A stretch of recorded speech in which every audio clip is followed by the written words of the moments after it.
When working with phase, there may be times when you want to specify regions of space that ligand groups should not occupy.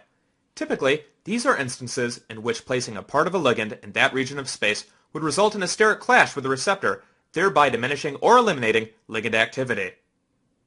There are various ways of inferring where these regions of space lie, but the feature within phase that you'll use to specify those regions of space is called an excluded volume. In other words, it's a volume of space that matching compounds are prohibited from occupying during database screens. Let's take a look at one of the ways we can set up excluded volumes within phase. We're currently looking at the score hypothesis step of the Develop Pharmacophore Model workflow. Using the tools available under the Alignment Options button, I've already aligned my non-model compounds to the hypothesis that we're looking at. That means that even weakly active and inactive compounds have been aligned to produce the best possible match to the hypothesis, even if it's not a perfect match. What I'm going to do now is place one of my active ligands in the workspace. Then I'm going to control-click on the diamond next to one of my inactive compounds to place that in the workspace as well.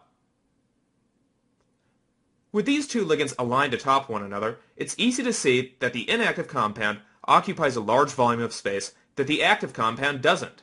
Just for the sake of this example, we'll assume that this large substituent on the inactive compound is responsible for its inactivity. If this is indeed true, then it seems reasonable to tell phase that database hits shouldn't occupy this volume either. Let's click on the Excluded Volumes button to go ahead and do so. Now, let's walk through the process of setting up an excluded volume centered on the heavy atoms in that functional group. You can see that this toggle is enabled, which means that the atoms we click in the workspace will be used to define the centroid of an excluded volume. As you can see, the location of the volume is automatically adjusted each time I click on a new atom. Once we're happy with where it's located, we can save the excluded volume for future use by clicking on the Add Volume button. Once we do so, you can see that it turns yellow to indicate that it's been saved in the table.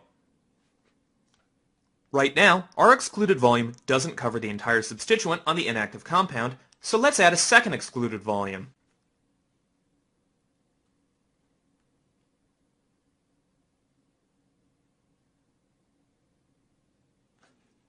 So now we've covered a bit more of the substituent. But there's another way to accomplish the same thing. Before I do that, I'll delete the excluded volume that we just set up by selecting the relevant row in the table and clicking the Delete button. Notice that when I click on a row, the corresponding excluded volume in the workspace turns red to help identify it. What I'll instead do now is to increase the size of the single remaining excluded volume by adjusting the radius setting in the table. After expanding the volume, though, you can see that there's a bit of overlap with the naphthalene ring on our active compound. We don't want the excluded volume to overlap that active ligand, so let's move it further away from the ring system. We can do that by clicking on the Translate toggle and then right-clicking and dragging in the workspace. Once we're done, we'll turn that toggle off. If you were paying close attention, you probably noticed that the XYZ coordinates changed in the table. If you want to fine-tune things, you can adjust the coordinates manually. When I close this window, note that the excluded volume persists in the workspace.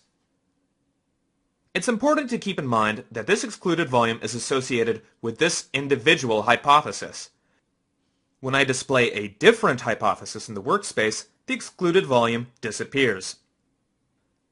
Lastly, there are a couple of other places within phase that you can set up excluded volumes.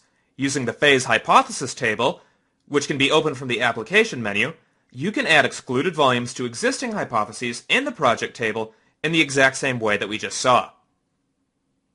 If you're working with the benefit of a receptor structure, you can also set up receptor-based excluded volume shells using a special standalone interface that's somewhat different than what we've already seen.